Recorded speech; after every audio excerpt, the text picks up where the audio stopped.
Hello guys, ako pala si Ann as a content creator na maganda pero hindi uso.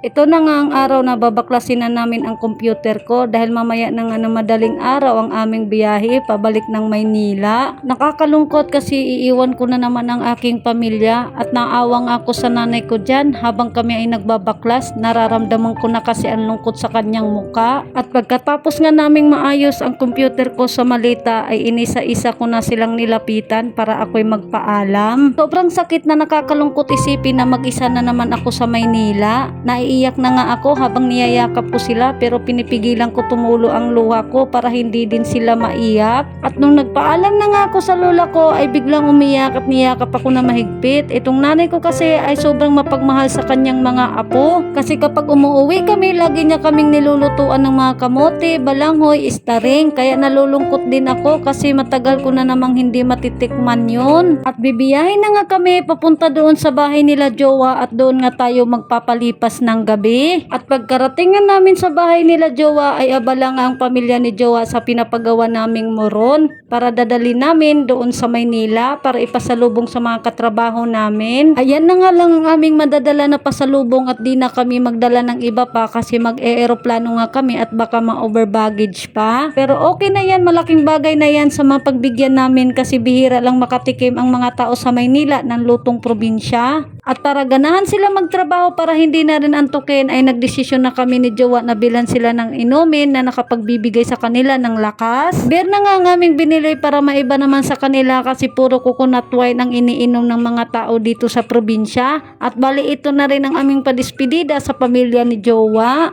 At maraming salamat dyan kay Ate Susan na nagtitinda dahil nilibre niya kami ng yelo dahil hindi nga malamig ang beer. At pagkabalik nga namin sa bahay, tuwang-tuwa nga sila na may bitbit na kaming isang kahon na beer. At iniwan ko na sila dyan at kailangan kong matulog na at maaga pa ang gising ko mamaya. And fast forward tayo guys, mag-alas 4 na nga yan ng madaling araw at dumating na nga ang aming masasakyan na van. Mabilis ang galawan na nga kami dyan ni jowa kasi anong oras na at baka malate kami sa flight at kami ay mag-check-in pa. At nagpaalam na nga kami ni jowa sa pamilya niya at tulad din sa pamilya ko, naging emotional din sila. Sobrang hirap nga naman talagang malayo tayo sa mga mahal natin sa buhay. Mahirap din kasi maghanap ng trabaho dito sa probinsya at kung makakahanap ka man dito ay mababa rin ang sasahurin mo. Sa Manila kasi malaki ang sasahurin mo doon kaso malayo ka naman sa pamilya mo. Mag-isa ka, magulo pa doon, maalikabok pero pinili pa rin namin ni jowa kasi nga mukhang pera kami.